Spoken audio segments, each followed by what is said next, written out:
Draft your LCS team and earn money. Alpha Draft. Into Champion Select, but you have to think that Vici Gaming, with this new lineup of Dandy and Mata especially, it'll take them a little while to get used to this vision style, a little bit longer to get used to exactly how these Koreans are going to be playing with them, and I think that once they do find that synergy, they're going to be a force to be reckoned with. But bans coming through thick and fast. It's going to be Janna and Tristana taken off the board here for WE. They do not want to see that in the bottom lane. Very, very strong in the hands of Vasily and Mata, and Rek'Sai, of course, pretty standard. She's never going to see play. Yeah, they're definitely the trademark champions of both Vasily and Mata, the Tristana and the Janna there. So understandable to see those bans come out. Rek'Sai, until we start seeing a couple of those nerfs roll in the later patches, maybe we'll see a turn down. The Sivir ban comes through here as well. STYZ is not traditionally a Sivir player. In fact, has Sin really struggled on that pick. Yeah. It kind of loses his hyper carry mentality, and it doesn't really fit into the Sivir train, much like I thought Uzi might, but of course Uzi's actually been a fantastic Sivir player so far this season. So to actually ban Sivir against someone who's struggled against Sivir, I kind of question that ban from Vici.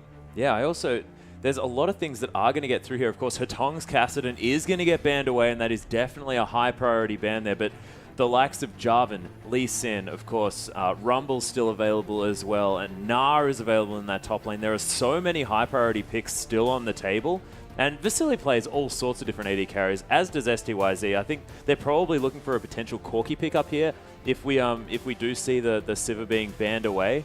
But there are going to be a lot of high priority champions left on the board, despite what gets through. And it's going to be Xerath taken off the board here as well. And I like that just because of his predominant play here in China. And probably the surprising thing to me is you look down the bans here, one jungler banned, one flex pick top laner banned. It's usually been the top lane and jungle pool that have been decimated in early games. We've seen people snapping up both Jarvan and Nunu in successive picks just to deny junglers from the enemy side. But the Jarvan's picked up first here, and it looks like they're thinking about that Yordle. Yeah, and this is very, very dangerous because World Elite have picked the Jarvan, and it means that Vici Gaming, they can't pick both Gnar and Rumble, surely.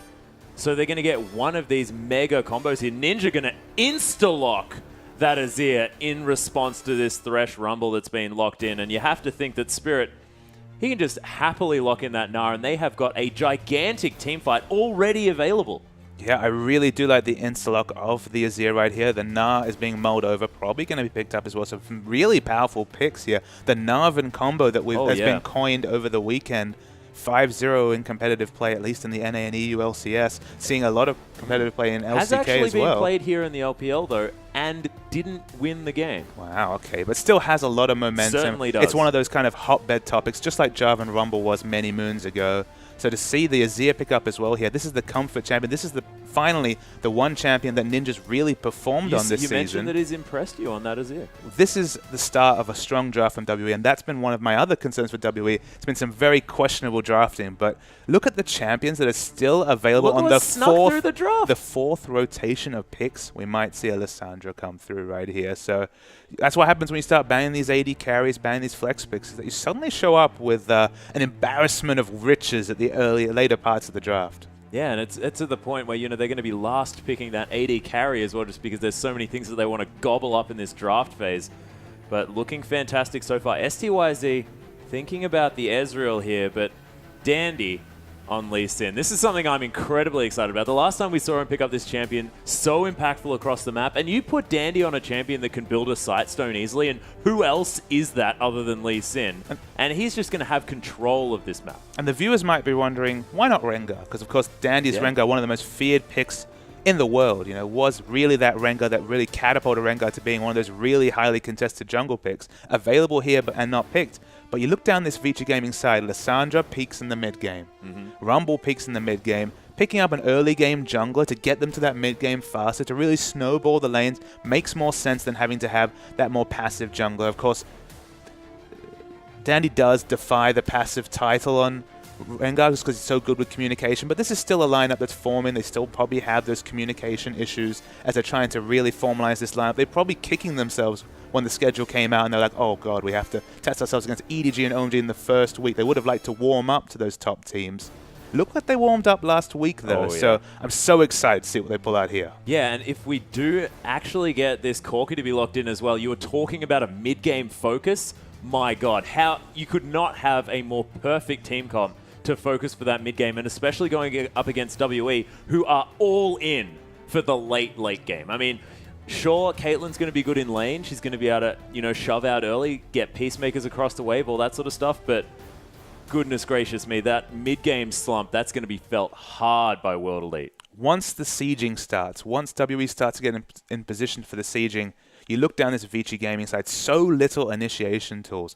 All their power is getting those picks in the transitions and trying to get the vision advantage. And look, if you ever want a duo to get a vision advantage, it's Dandy and Mata. So they've really picked themselves, Vici, here into defining their own destiny. It's all on Vici Gaming to take advantage of their strong points, of their team lineup, of their vision control, and snowball the mid game. And they've got the picks to back it up, at least on paper, the players to back it up. They've set themselves up to succeed, but W have a very solid comp right here. They have power in the early, mid, and late games. It probably peaks in the late game, but they do have power across the board. And it looks like we're going to see a lot of fighting here, so it should at least be a really exciting game. I certainly hope so. But one thing I do want to bring attention to, and it's not necessarily something we want to talk about, but Aluka hasn't been looking fantastic when they've picked up that Gnar. It's sort of not necessarily had the rage meter on point as far as making sure that Mega Gnar's available in team fights, and we'll see whether Aluka can really make up for his past mishaps on that champion and really bring it to Vici Gaming this time. Because Aluka, he deserves some victories, and he's been copping a lot of flack, and let's see whether he can turn it around. I mean, earlier in the LPL, our main storyline was communication. Will these Korean imports affect communication? And the one team where that clearly was a big impact was World Elite. We saw in the very early games with Spirit on Rengar diving in with the bowler strike, backing away, and then the re-engage coming out from Conan on support right there. So there was really some clear communication issues. And so now we're looking at the World Elite lineup right here. They look a bit stronger. They look like they're being able to work through those things. But we have to have a pause here, so plenty to talk about right here. I do like the fact that they have a comp that has one clear idea. Yeah, and as well, I mean, we'll see whether they can bring it to Vici Gaming, but the thing that I'm worried about for World Elite is the fact that they've got this comp that's sort of very reliant on being in that late game and being able to get to a point where they're relevant at that stage. And we've been seeing these teams that do pick for the late game not have that work out for them. I mean, Snake just before, not having a great time in that first matchup just because they picked so late game heavy that they really couldn't make it work. It's not just late game. It's so communication focused to get those combos, to get that Jarvan Cataclysm into the Gnar ultimate, of course. There's so much communication required to pull that off. For a team that's been struggling on that, I'd be excited to see them pull it off, but I'm hesitant. Yeah, we'll see if they can do it as we get onto the Rift.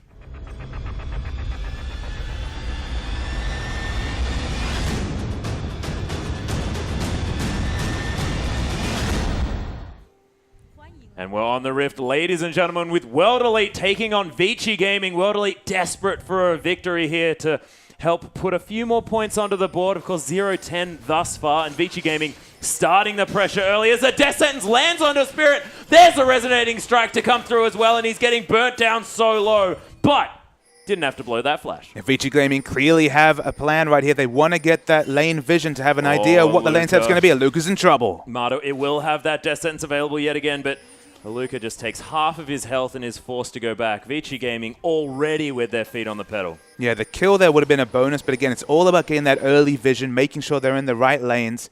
They have a rumble here, so they're very flexible to a lane swap, but of course, Aluka on that Gnar, he can also 1v2 quite happily. Be interesting to see what exactly Vici Gaming's plan is in the first 2 minutes of the game. Yeah, and we'll see. Do you think that they're going to benefit from a lane swap here, not have to go up against that Caitlyn? Do you think that maybe they'll have a different idea? Maybe they feel confident that they can go up against anything? I think if you're Corki, you like to opt out of that Caitlyn matchup just because Caitlyn has such a natural pushing advantage that if you're using those Phosphorus Bomb, using all your mana on clearing creeps, you really lose that lane bully status that Corki's often in. This is one of the few matchups where Corki is the victim rather than the lane bully. So opting out of that lane makes a lot of sense for me if you're Vici Gaming. We'll see whether they do as we have Caitlyn and Morgana moving up to that top side of the map. And it is going to be standard lanes here in an upside-down fashion. But the blue buff steal has begun already. Carry and Dandy just hanging out together, doing some double laning here. Carry going to teleport to that bottom side. And standard lanes will commence. Very interesting to see Carry instantly teleport down. They did not look for any sort of jungle follow here. Happy to opt into the standard lanes. World Elite have counter-swapped here just so they can ensure a 1v1 lane matchup. But look at this. With the creep break right here, they're actually denied from a lot of experience in this first wave. Yeah, and Vici and Mata really putting the pressure on, commanding the respect in this lane.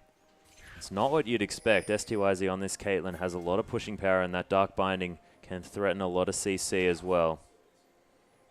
Spirit looks like he's pathing over to blue here. Of course, jungling on the bot side here is safe for him. STYZ, though, on top in trouble. Takes a bad trade. They do have the level disadvantage in top. And this is one of the few times I've actually seen a Caitlyn lane on the back foot. Yeah, and it's just very strange to see, especially considering they're against a Corki here who has one of the lowest ranges in the game. Absolutely. As Dandy doing some vertical jungling here as well. Both of our junglers are going to be able to pick up 2 buffs, but just in an opposite fashion. Everything going the wrong way around here as we hop back to the top lane. And more scuffling going on. STYZ has popped that potion, whereas Vici's holding on to his. Seeing whether he can be helped by that relic shield in order to not actually have to pop that one. Phosphorus Bomb to come through. They're shoving this wave. I feel to some degree we might see the impact of confidence and playing with Flare in this top lane, just because although they've picked a lane with a on-paper advantage here in the Caitlyn and Morgana top lane right here, of course, STYZ and UJ have struggled so far in the LPL. Even that hypercarry, even that very respected hypercarry player, STYZ, really hasn't been on point so far in the LPL. So Vici, even in those losses, actually played really well. In one series against OMG, he was 10-1-9 on Tristana in a loss. So he's actually been performing despite his team's relative struggles. So he's playing with confidence, STYZ much on the back foot, and he's going to need to change that mindset because he cannot let Corki come out even ahead in this lane. Yeah, it's actually Carry roaming up through the jungle here. Spots Spirit out, but not going to give him any trouble while he takes those Raptors. And as you mentioned, yeah, Vici having a pretty decent time so far in his return to the LPL. And STYZ not necessarily being heralded as the hyper carry of status that he may have been sort of hyped up for. Yeah, he definitely was put on a mantle. He's probably thought of to be maybe a 3 to 4 AD carry in such a region so well known and so revered for their AD carries. So he has a lot of hype to live up to, and so far struggled, but it has to remember that's a team struggle as well. It very much is, and you can't put it on the back of an AD carry player that does need that front line there. We'll see whether Aluka can be that for him today as Dandy up here in the top side of the map. World Elite playing very far back though. Uncharacteristic for this lane, but intelligent at this stage. Absolutely. They have no vision at all coming down this river, so just trying to play safely right here. They have a safe combo there. At level 4, UJ will definitely have all his skills available now. And we see Danny just invading the Gromp right here, getting some advanced vision down and ensuring there's no counter game coming out from Jarvan. And do you think that it's on Spirit to really make something happen in this early game on this Jarvan as well? I mean, we've seen Spirit pick up this champion quite a few times. Of course, started off with some unconventional picks early on, but so far opting to go back into that Jarvan, more standard junglers, as just both of these guys, they don't want to go into the top side of the map. That's not what they're about. They want to stick down the bottom. There's kind of 2 flavors to thought when it comes to Spirit's pathing right here. He could play really aggressively, but if he's ever counter-ganked successfully by what has to be said is the king of the counter gank in Dandy, then he's going to accelerate the mid-game push that Vici's going to be able to put on and perhaps start an objective snowball that World Elite will never be able to get themselves out of. However, if he just relieves pressures from his lane, allows things to go even for as long as possible, that might be an advantage, but in mid he's in trouble. Level 6 being hit immediately here. Dandy tries to lock down Ninja, but it's a nice flash to get him out of trouble. And Vici Gaming still with the pressure. But that's the start of the communication plays we've spoken about for Vici Gaming there. Dandy was always known on Samsung White about being in the right lane at the right time. There, the moment that Hetong pinged 6, the ultimate came down, the game came in. That's very nice rotational play coming from Vici, and something that could be a big part of their play moving forward. Yeah, and look at what Vici have done as well. They've noted the fact that it's 6.5 minutes into this game, the Dragon is going to become a thing to contest, and immediately Carry teleports into that top lane. Make sure that you have one person up there and keep your bottom lane down here. Have the manpower available around that neutral objective. But it does mean that Aluka has a significant teleport advantage so far right here, and Carry does not have the teleport available with the Equalizer. Of course, the Equalizer is perhaps the most game-defining first Dragon skill in the game, and it will not be available here. So I do like the fact that they'll have 2 members there to stop Vici Gaming, so to stop World Elite stealing away the first Dragon. but not having the teleport on Rumble is a big deal. Yeah, and the thing we were mentioning, though, Vici Gaming, having Dandy and Marta on that team, it's going to mean that there are going to be a lot of wards on the map, and you can see WE's map, or their base, their side of the map is just lit up for Vici Gaming everywhere. It's the start of what we expect to be a consistent trend from Vici Gaming. Very aggressive warding from them, but worrying for World Elite here, little to no warding whatsoever. Not even on their own side of the map, but they're not even considering putting wards on the enemy side of the map. Yeah, Dandy stealing away this blue buff yet again. Now we'll see whether Hatong's going to be able to get one for himself. They'll probably roam back to that one as soon as possible, but Dandy might make a stop here in the top side. No, decides against it. I mean, it's to the point where Vici doesn't even think that World Elite have a realistic shot against the enemy jungle. And worrying thing even more than that is the World Elite don't seem to think they have a realistic shot either. To have no aggressive wards down whatsoever compared to a complete aggressive ward train with only a 300 gold lead. A very nothing lead for Vici Gaming here. World Elite playing from behind. Spirit may be caught out. The Sonic Wave does land here from Dandy as well. Flag and Drag used defensively, but there's the Claw coming through, and Spirit gets locked up by the ultimate. It's a decent ult coming through from Ninja, but not quite enough, and the fight is broken out here. The Gnar comes through, but doesn't do much. Dandy's going to fall down. It's going to be Morgana picking up that kill, and Vasily needs to get the hell out. Gets hit by a house, but he's going to be okay with that flash. Dark Binding barely grazes the behind of Marta. And that was so much closer than it could have been. All right, World Elite have a massive advantage here, but no smite available, so they're not going to look to take the dragon here. Spirit actually would have been the first one to that objective because he respawned about 5 to 6 seconds before Dandy, but they just leave with a blue buff. They leave with the minimum for what is a favorable trade for them. Yeah, they did well as we have a replay to come up of that last fight. So looking in the replay, Spirit goes for a bit of a walk on the enemy side, gets caught, and I love the flash coming out here. Hatong realized there's no way for Ninja to contest this first kill. They hope they can get a kill and run out here, but of course Aluka has the teleport advantage in top. He uses the Gnar, just pops onto Marta, so he kind of get the minimum here. If he'd held on to that Gnar a bit longer, they might have been able to harangue Vasily next to the wall. Of course, he used the Gnar ultimate without flashing right there. Dark Binding just whizzles past. It's a win, but it's a win as a trade for a 5-minute cooldown in terms of that teleport right here. So look for Carry and Vici Gaming to organize a dragon pickup very soon. Yeah, and it's all switched around here as well. You were talking about the power of having that teleport advantage. Carries is about to come up in about a minute or so, and Aluka's is 4 or so minutes away. So we'll see whether Vici Gaming are going to be able to capitalize on that one as Dandy clearing out vision yet again around this dragon. It looks to be the next point of contention for both of these teams as Spirit's hanging around as well. He is going to spot that ward out, but Hatong's here as well, and they are just clearing every pink from World Elite. Hatong has consistently been first to react to these little skirmishes here, playing on the front foot of Vici, playing with confidence as we would expect from their 3-1 showing last week, and for the fact they're playing against WE here, who have really struggled so far in the LPL. Yeah, we'll see whether they can turn it around, though. Of course, that first fight not looking too bad. There's definitely a chance here, but we'll have to be with that Gnar available as well, who's in Mega Gnar form, about to pop back to adorable form now. Worth noting that despite basically standard lanes right here, there's a 500 gold lead from VG with basically from standard lane. That isn't jungle pressure. That isn't any sort of rotational play. Just standard lane. They have significant CS values. 13 CS to 15 CS is the advantage in the top lane for carry. In the mid lane, it's a 15 CS advantage.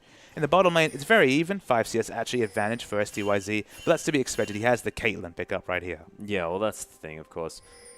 Sooner or later, that range advantage is going to have to come through. And Spirit going to clear out his wolves, just really trying to farm up to a point where he's going to be able to gank relevantly, and of course wants to get to that stage where he's tanky as well. I mean, at this point, Jarvan not the tanky monster that he wants to be. We'll see whether he can get to that point. You can see Dandy, he's prolonged getting that jungle item because he wants that Sightstone and he wants it early. Right, it's his defining characteristic as a jungler is the ability to counter gank and to control vision. And guess what? Counter gank is all about having advanced vision on the enemy. So they work and they interplay together so well. He's not about damage. He's going to get that warrior enchantment just because it's so slot effective on Lee Sin, as we see Aluka take a very unfavorable trade in top. But that's just his playstyle, and it's been so successful as we can see on the world stage. Oh yeah. Luke, you're going to get a bit of health back by turning into that gigantic Gnar form as Spirit going to try and take... Yeah, he gets it. Scuttle Crab goes over to Spirit. Definite advantage there. The Scuttle Crab's such a contested objective these days just because for those junglers, it's an 85 gold pickup, a massive gold pickup once you have a jungle item down here. So VG, they have the teleport advantage still. There's no reason they shouldn't go for the dragon. You look at the wards here, very minimal warding from World Elite. They have some idea it's happening, but no realistic chance to try and take it. And VG, they take the first dragon. Yep, very nicely done. They're going to secure that one easily. Dark Binding was not quite enough coming through from UJ. STYZ tried to get it with a Peacemaker as well, of course. Smite just a little bit too strong. And Vici Gaming with an easy first dragon. And wasn't that easier than that fight that we had before? No, not the easiest. See, STYZ has gone for the early Avarice Blade here. Kind of makes sense on one side. Oh my goodness, as the binding does land on Vasily. Yeah, Vasily gets caught. There's the ultimate to come through from UJ as well. He almost manages to keep the tether on that Soul Shackles, but not quite enough to get the stun. Just probably the Phage proc there, actually getting that extra MS was just enough to get the evasive maneuvers out of that Soul Shackles. Millimeters difference between what would likely have been a kill for STYZ and WE right there, and still able to lane quite happily is Vasily. Yeah, and with that Phage as well, I mean, he has a lot of health to help back this one up. It's one of the fantastic points of getting that Phage early on, gives you maneuverability and that extra health buffer to help you out in lane. Vasily utilizing that one as Ninja's going to take away this blue buff. Finally, World Elite managed to pick up one of their own blues. Yeah, their objective control's been fine this game. They haven't been allowing too much. They've probably been allowing too much aggressive warding coming out from the very aggressive jungle pathing of Dandy. But they've lost what justifiably should have been the first dragon. The first dragon was locked up in Champ Select, to be honest, here for VG. Once you have Rumble, Corki, who's done just fine in lane, Lee Sin and Lissandra, you're not really wanting to opt into contesting a dragon if you're WE.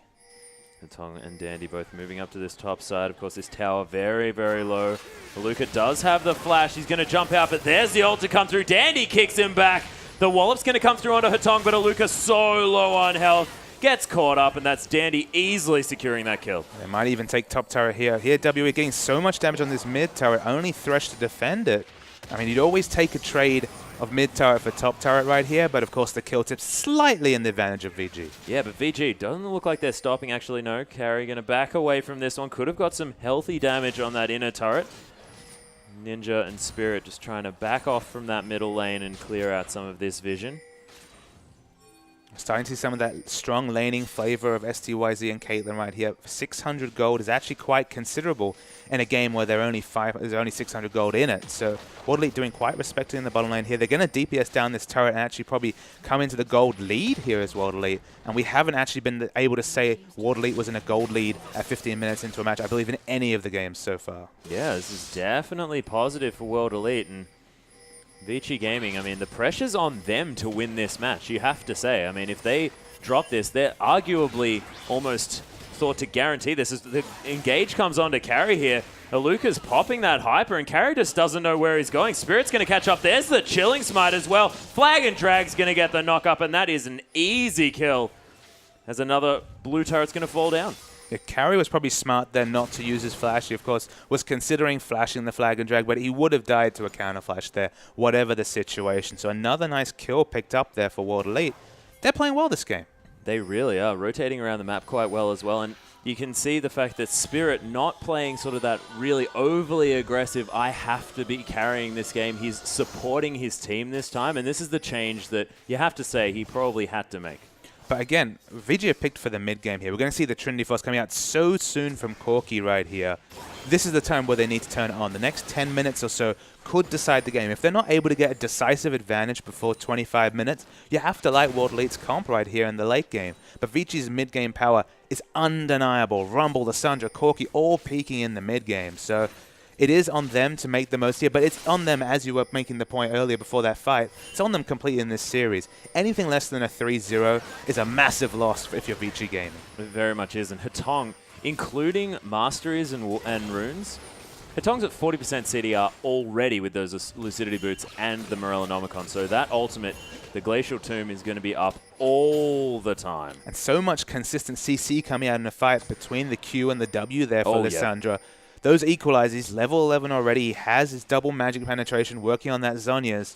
That carry equalizer could be impressive. Yeah, and you have to think that if that Frozen Tomb does come down, Carry has the easiest equalizer of his life to just layer on top of that. There's going to be so much CC, but they need to find the right moment to do it.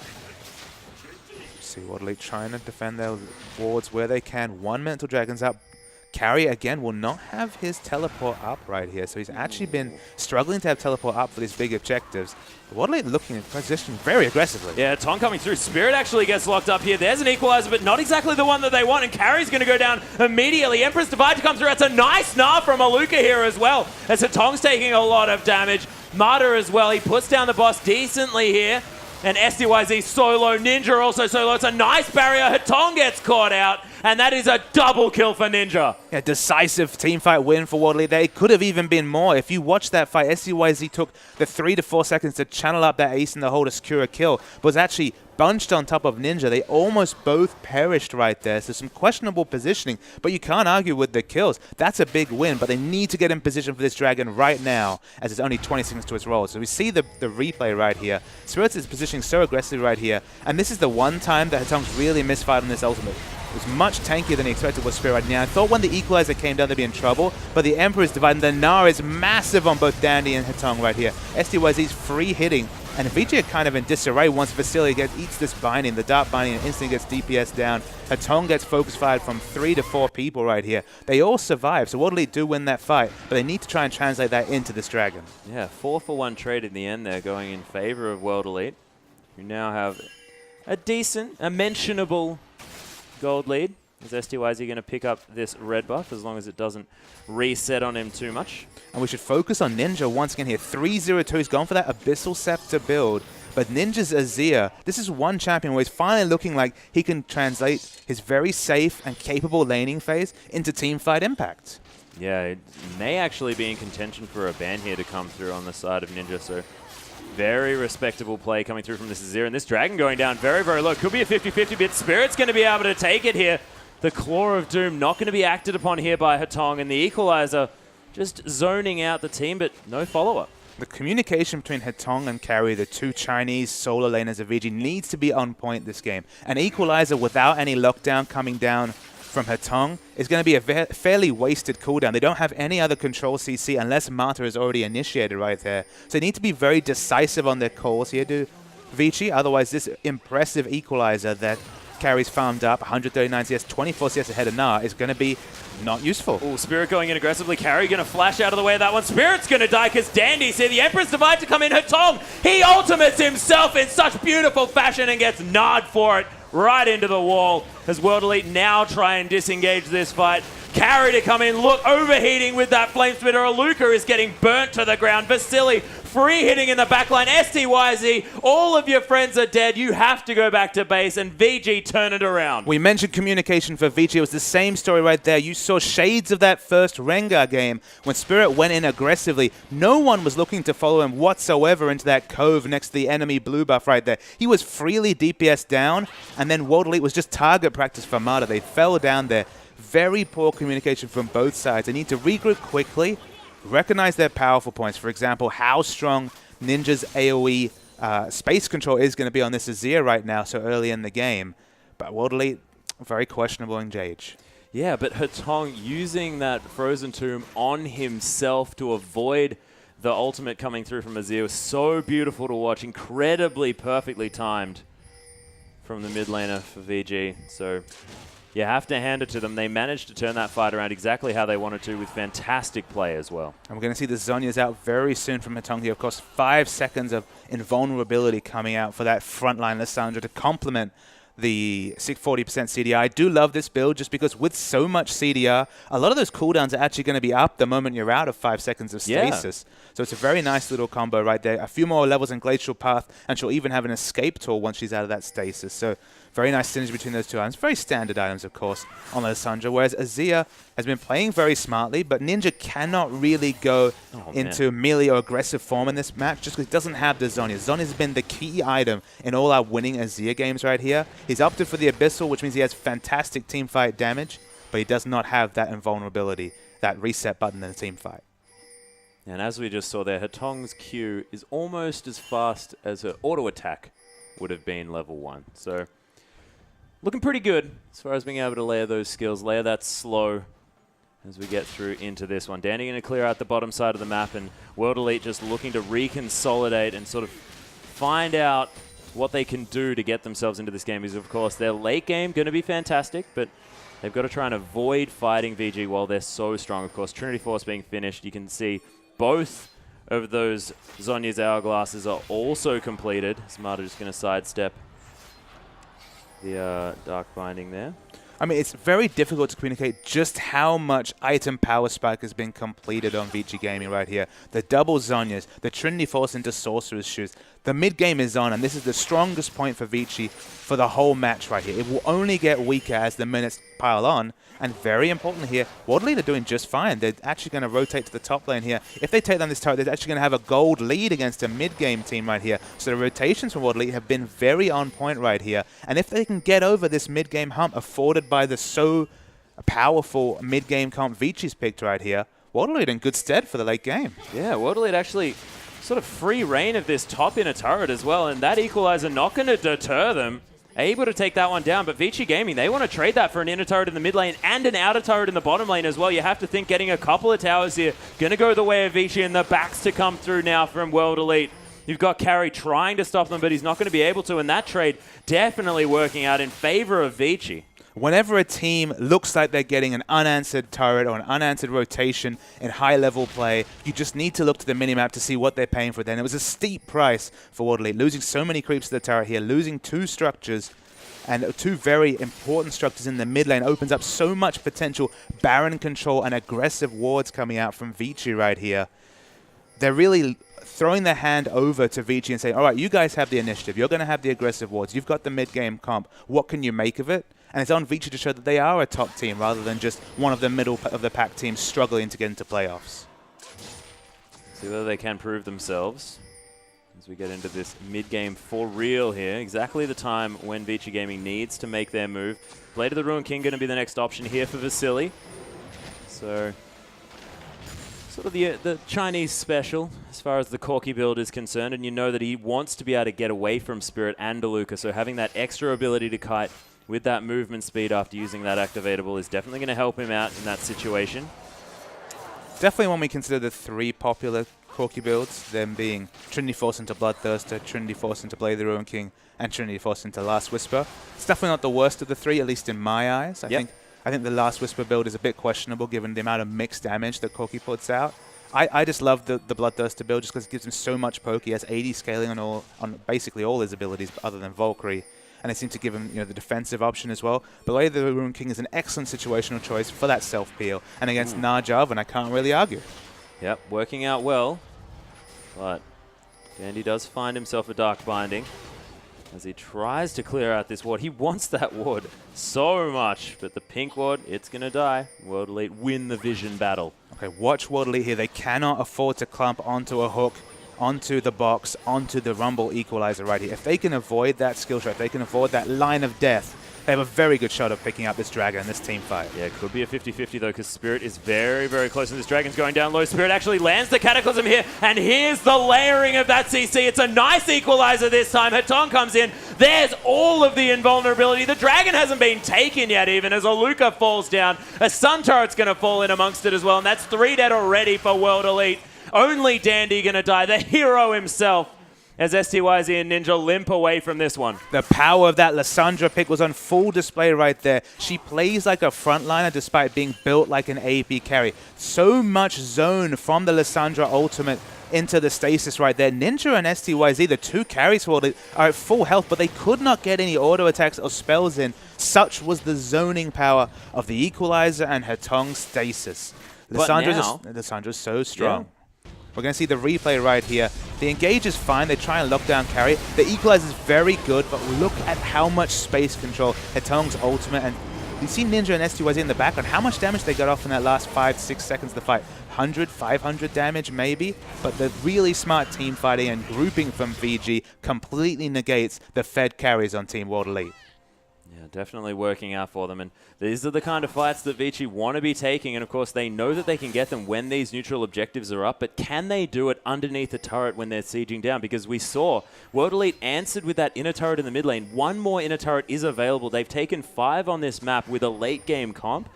it could actually be a bad sign here for Vici Gaming because World Elite, they're nipping at their heels. It's 500 gold. There's nothing in this. Yeah, I'm just counting the turrets because, of course, we do have to deal with the Azir factor here when true. it comes to turrets being taken. I believe it might be 5-all. I am willing to be mistaken. I'll let you do a cursory church as we look at the action right 4 here. to 5, actually. 4 to 5. Taking a few Sun turrets. So very, very close is that turret race right here. And we see VG positioning so aggressive. They have those 2 mid turrets down, and they basically say, all right, this blue buff and this Baron control is completely ours. Yeah, Luca does have his teleport available, though, but they're pinging out that inner turret in the bottom side of the map. They're thinking that a trade might actually work out in their favor to World Elite, as Dandy going to use that safeguard to get him to safety after Ninja does put down one of his soldiers. We have to watch Aluka's rage here to kind of get a window into World Elite and what their play calling is right here. So much rage, he's ready to teleport and have that Gnar available. If he pushes on any further, if any more auto attacks, of course, he will activate that Gnar. The rage management has kind of been the difference between the top level Gnars in competitive play and those that have kind of tried to bandwagon what is undeniably a strong champion, but who has that really unique setup mechanic that, of course, Gnar only has. And he's wandered away from this top side of the map. I think he was wanting to teleport in with a full rage bar, but it's dissipated now as he heads back down again. And the siege is still on here on the top side, but STYZ able to clear out these minions quite effectively, especially considering the items that he's picked up. Infinity Edge, Static Shiv, and of course the Last Whisper. So this Caitlyn is getting past that mid-game slump, and you have to think that Vici Gaming, they're on a timer. I do, however, if you're going to compare where the split push was on there was got so much pressure coming towards the inner top turret for World Elite compared to the inner bottom turret for Vici. And that's definitely in Vici's advantage, just because when they back off, they're backing off towards a Baron they know they have basically exclusive vision on. Yeah. Whereas, of course, Gnar was just pushing on to an outer objective, and I guess blue buff technically, but not realistically, a second objective. So if you can have a fail-safe of picking up an uncontested Baron, it's a wonderful spot to be in if you're Vici Gaming. And of course, Atong doesn't care too much about those blue buffs as well. Has his passive to help him with that mana, and of course, already has 40% cooldown reduction. Absolutely. So. It's very unlikely to see him go out of mana in a team fight, even without the blue buff right there. He has the 40%, so I guess the blue buff's going on to Corki. He's the only real mana-based champion left in this game, and Corki with blue buff, scary thing. Yep, feels good. You can definitely rocket people pretty quickly as Atong and Danny are going to continue stealing away World Elite's jungle. And not too much action actually happening here across the map. You have to say working out in World Elite's favor, but Vici can't find their way in. They can't crack World Elite's base. And even though they have the compositional advantage in the late game, so much is going to be split-second decisions. So much is going to be team play calling, areas that we've seen World Elite struggle with immensely, even in this game, let alone in their previous 10 losses. So there is still a lot on World Elite. It's not just a case of, all right, it's 50 minutes, we got this game. They're still going to have to make the really decisive team fight calls, and I think it's on Spirit to really make the most of that. Well, Luca may have been caught out, but he's going to bounce his way back to the forward brush. Vici Gaming now looking to try the other side of the map. See whether they can get something down, but it's been a while since World Elite has really had control of their jungle camps, and you can see there's just so much vision coming through from Vici Gaming on this bottom side and the top side as well. And there's just no wards at all inside Vici's base because they know that they've got all the control. But it's been World Elite playing on the back foot all game. Even at 6 minutes, we saw the aggressive wards coming down from Dandy's invades and posturing towards the World Elite blue buff. But it hasn't translated into a massive objective snowball. It hasn't translated into a gold lead. 500 gold is basically an afterthought at this point in the game. World Elite have lost the minimum so far, so they are in with a really big chance when this next dragon comes up. Not to mention the fact that Ninja's got a Rabbidan's death cap now as well. Yeah, the damage is crazy on this Azir, but I really don't like the fact that he's completely foregoing the stasis, the Zhonya's here. It's those Azirs that have been able to get into those team fights. Wow, so Carry takes so much damage there. But those Azirs that can position aggressively get out so much more damage that it kind of negates the AP difference between the two items to me. The ability to really play aggressively is so much more important to me than just sheerly having better AP ratios. Speaking about playing aggressively, got a few hits on that inhibitor turret in the mid lane as well, did STYZ, utilizing this Caitlyn and her ability to just relentlessly push these turrets As the Dragon now getting started off here by World Elite, and we'll see whether Vici Gaming want to try and contest this one. Carry is around, but it's going down incredibly low. Marta's going to land the Death Sentence. Spirit's going to get caught up by that one. Azir takes the Dragon, but look at the kills coming through from Vici Gaming. The Emperor's Divide isn't bad, but Dandy's found him here. Does get the shield from the E, but I don't know whether it's going to help him because here comes the cavalry. The last harpoon's going to land. Dandy takes a lot of damage, but it's not enough. And Aluka, the only one alive because he wasn't even there. The only way to describe that situation there, Atlas, is a bluff. It feels like World Elite were bluffed into thinking they could freely DPS down and get out of that fight. But of course they paid for it. There's so much AoE, CC, and Engage coming out from Hetong.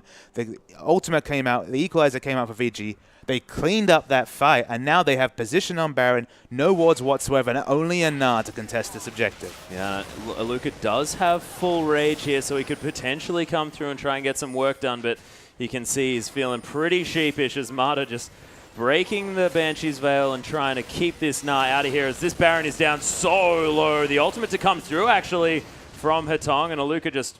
You're tanky, mate, but you're not really going to do much about this Baron. There's no impetus whatsoever to aggress onto Aluka right here. It will take far too long to kill him. We see quite a big minion wave crashing onto the inner bot lane turret for Vici, so that's not optimal. But of course, picking up a Baron just for a bit of inner turret damage, not the bad trade at all. Not too bad at all. And Carry actually had his teleport, and without much neutral objective on the map at this stage, probably could have used that to get there a little bit quicker, but not going to lose that inner turret. And Hetong going to be able to easily clear that one out. Stretching his CS lead there in the mid lane to over 50 here as well. And 4 items now completed for Hetong on this Lissandra. That is very, very scary. That death cap coming through on top of the Zhonya's now as well. And look at Carry. All of the magic penetration that he could want, apart from the Abyssal Scepter, has been completed. And you have to feel like Ninja's pigeonholed himself into this role in team fights. There was no pun intended there, Atlas. I know you're ready to pull the trigger on that one, but the reason why I say it again, it's that choice of the early death cap right here. He's not going to get the consistent damage we've seen from Rookie, that we've seen from Pawn on Azir. He's really struggling to have teamfight relevancy, and Hetong's going in. He's gone in so deep, already ultimated himself, takes out the Lantern as well, already has the Zhonya's, but look at Carry as well, in amongst it, turns golden, and Vasily takes down the bird as well, and Vici have just pulled the trigger and decimated World Elite. Aluka and SDYZ the only ones available in the first inhibitor. The base gets broken now of World Elite. The front line just explodes for World Elite right here from the sheer damage coming out from the double AP, let alone the hybrid damage coming out from Vasily right here. They have no answer for the front line damage, and this mid-game comp is turned to a late-game comp. And unfortunately, SDYZ, he can't free hit on that Caitlyn because his tanks are just dying too damn quick. Yeah, exactly. And of course, when you've got a mid-game comp like this, you need to get this kind of lead by the mid-game in order to storm through in the late game. And they finally managed to get it. Of course, World Elite kept up with them for so long throughout this game, but it's only been recently that Vici have really pulled the trigger. And you have to think that World Elite, they were so close. Yeah, the Baron buffs really tipped in their favor. It afforded that really easy turret dive coming out right there. Although Corki, a very strong turret taker, they don't have the most range on this VG side. Only really Hetong and Vasily able to range auto attack down a turret. So why not diving with Hetong? And that's why we see so many Lissandra bans coming down. Anyone who can build and do the damage of an AP carry, but also have the pseudo tankiness that 5 seconds of stasis provides. That's why Lissandra's the pick ban champion we see so far. Yeah, such a regular statement in that ban list as well. So really working out here for Hetong, and I love the fact that it's a flex pick as well, allowing Carry to pick up the much contested Rumble pick there for the top lane, and it's been working out to great effect. But you have to think that Dandy's pressure in the early game has really been what's helped Vici secure this victory. He's been brilliant on this Lee Sin. It's been a very consistent strangulation of World Elite, and I feel like when World Elite watches the replay right here, they'll notice the difference in vision from 5-6 minutes into the game up to this 36-minute part. There was never really a point in the game where their vision suggested to me, all right, we're in this game, we're going to be aggressive, we're going to be assertive, we're going to really go and take what's ours. Instead, they've always been reactive and said, all right, let's lose the minimum. All right, they have those wards, but they're not getting any kills, they're not getting any extra objectives. But when you strangle someone for so long, or strangle a team for so long, you're eventually, inevitably going to pick up the big advantages. And that's what the Baron has proved to be this game. Oh yeah, and of course, when you're World Elite as well, you've had such a rough run. You don't make the aggressive plays as confidently as well when you come into these matches. And you could see with World Elite backing away from engages early and things like this, it's obvious that they're feeling the pressure of those losses. You definitely do. It's one of those mindset situations where you want to lose, minimize the losses, minimize the embarrassment. But in playing safely, you just give extra resources for the enemy to play with. That extra psychological edge to play aggressively and know that your first instinct's not going to be to counter aggression with aggression, but to counter aggression with this defense that we've seen from World Elite. Yeah, and you can see Vici now. They don't have the strongest siege. They're not quite able to get too much damage on these turrets, so they're trying their best to split push around, make sure that World Elite are dealing with super creeps at every turn. And this top wave, it's actually pushing out now for World Elite, so Vici on a little bit of a timer here because they will have to deal with that eventually as it lands on their inhibitor turret in the next little while. I feel like they do have some time. There we go, they pulled the trigger. There's the equalizer in the backline as well. Hushe actually almost dying from that one as Carry. He's going to turn himself golden as Luca got a decent Gnar in here as well. Carry's going to flash out of this one. Dandy's super low. Ninja almost fell down as well, but Vasily blocking it out. The hero that everyone needed, and Morgana the only one to fall. And that's where we start to see the shift towards World Elite winning these fights. It's so much more difficult if they can't get a decisive pick on a frontline. If they can pick Ninja, if they can pick Spirit, it's very easy for Vici to just run over this World Elite team. In this case, it was only UJ falling. Very high health on both Aluka and Spirit during that fight, and so much harder for Vici to break the turtle that World Elite have put in right here. Caitlyn under a turret, such a safe champion, so much wave clear. It could be very difficult for them to close out this game. Maybe they'll just wait for this next Baron. Only 1 minute 30 till it spawns. Yeah, you have to think that with an inhibitor down as well, it's going to be easy pickings for Vici Gaming, and we'll see whether World Elite can make the decisive move in order to pick that one up, because they definitely do not want to have to deal with Vici Gaming with another Baron. Yeah, it's one of those things where this Abyssal, while the immediate power jump is nice, he's now pigeonholed himself into getting that Zhonya's. He's still 1,000 gold away from that item. It's going to be so late in the game until he has the percentage magic penetration you want from the Void stuff. And it's kind of why we see Infinity Edge, PD, Last Whisper builds, why we see these common meta builds is they maximize your damage. But Carry's in trouble. Yeah, Carry's been caught here on the top side. The equalizer comes down, but it's just an afterthought. Nice scrap shield's going to come through, and they do manage to trade 1-for-1 because Ninja just gets obliterated in the backline. Yeah, mid for top trade is excellent for Vici. They have the teleport up on Carry when he's back. If they can keep this pressure on. Dandy's going in. He's continuing. Tong is right in there. He's got that Zhonya's and held himself up, and that's a double kill already for Vasily. Spirit now is going to go down. Hatong's back again. And that is only STYZ alive, and that fight was messy, but exactly what Vici needed. Vici fighting like a team that, although it was the pick on Carry, they had the rotational play to answer with an instant kill right there. And you saw STYZ once again could not get any autos in the backline. He's completely zoned because his team is not playing for him. His team is not playing around him. And Vici, I think they're going to finish it off here. Yeah, and they're easily going to be able to take down these Nexus turrets, and a little bit disappointing here for World Elite because they looked like they were in there in the mid-game, but then just fell apart as Vici made the decisive plays, the plays of a team with momentum behind them to get them these victories. And we can't excuse World Elite for being a new team because, of course, Vici is perhaps the newest lineup of any of the teams in LPL, having so many imports with Vasily to complement the Korean duo that they brought in. It was just a late-game capitulation for World Elite, but once again, they probably weren't expecting to win this game, and they did take a lot out of some very smart play in the early games. They negated what was a compositional advantage from Vici by playing very smart around that really strong mid-game combo right there. So credit to World Elite. Again, the second game in a row now, some things to take away there, but also some questions and some reflection to be done to really move to the next level, to really finally get that first big win. So let's see if we have a replay maybe to illustrate some of the things we saw this game. It's actually a fairly early fight here at 20 minutes. We'll roll the tape.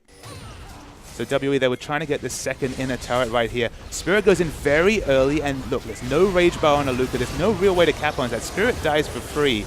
And when that first frontliner goes down, Vasily's able to free hit in the back line. Aluka does manage to get a nice Gnar there to get an answering kill. But the difference between a World Elite team that's engaging smartly with Spirit and difference when Spirit goes in a bit too early is that unfortunately all their targets just dissipate right here. STYZ has to flash away, and that was the recurring story for STYZ right there. He got those big 80 carry items on Caitlyn. That's his trademark champion. We've seen Caitlyn pentakills coming out from STYZ back in his LGD days. but that's not what we're seeing right here. He never had that front tanky line that he needed to be able to carry. Yeah, and he was often seen as STYZ sort of on his own at the end of these fights, wondering where his team's gone. Of course, you need that front line in order to hard carry, and this is a thing that we did mention at the beginning of the match, and hopefully World Elite, they can turn it around in Game 2, because it is going to be coming up, ladies and gentlemen, very, very soon for our almost last game of the night. Of course, one more series to go after this one, but World Elite with Game 2